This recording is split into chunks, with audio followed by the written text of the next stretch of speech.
নমস্কার, তোমাদের সকলকে ইতিহাস সমাধান ইউটিউব চ্যানেলে স্বাগত। এই চ্যানেলে ইতিহাসের বিভিন্ন প্রশ্নগুলি সমাধান করা হয়ে থাকে।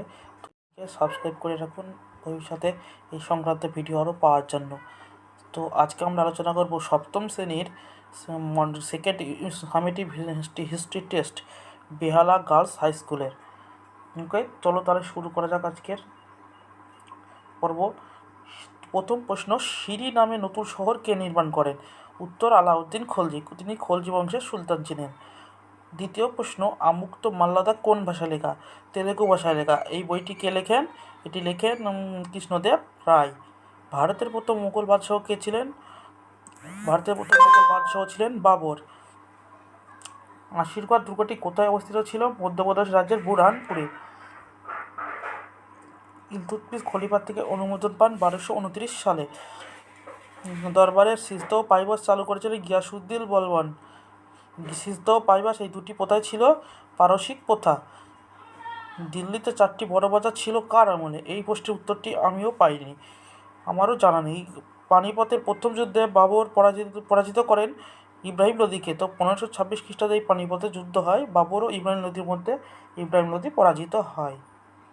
আকবর যখন শাসনভার পেলেন তখন তার বয়স 13 বছর। তো সেই 13 বছর বয়সে আকবরের রাজ্যাভিষেক হয়। এতে তার অভিভাবক ছিলেন বৈরাম খাঁ।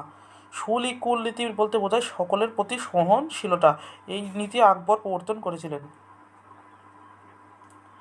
এবার আসা যাক তিনের ঠিক ভুল পর্বে। দাক্ষিণাত্যকে শাসন করতে দেবগিরির রাজধানী স্থানান্তরিত করেন ইবন বতুতা। এটা একবারেই ঠিক। জমি জরিপের ভিত্তিতে রাজস্ব নির্ধারণ করার পদ্ধতিকে বলা হয় জাপ্তি। এটাও ঠিক। দহ মানে 5, এটা ভুল, কারণ দহ মানে আমরা সবাই জানি 10।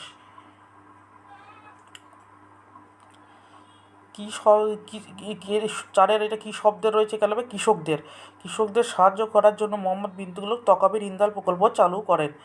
তো তকাবির হচ্ছে এক প্রকার কৃষি ঋণ, যেটা মোহাম্মদ বিন তুগলক চালু করেন। তো ঘোড়ায় ডাকের ব্যবস্থাকে বলা হয় উলাক, ঠিক আছে। আর যে পায়ে হেঁটে ডাকের ব্যবস্থা আছে তাকে বলা হতো দাওয়া। আকবরের শাসন ব্যবস্থায় প্রশাসনিক পদগুলিকে বলা হতো মনসব।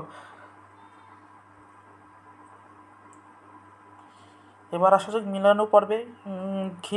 খিলাত হচ্ছে আনুষ্ঠানিক পোশাক। 40টি তুর্কি পরিবার অর্থাৎ 40 চক্র হচ্ছে তুর্কানি চিয়ালগানি।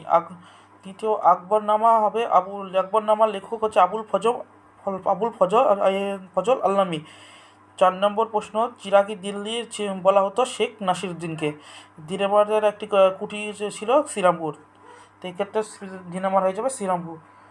তো আজকের মতো এখানেই শেষ করা হচ্ছে এই পর্বটা।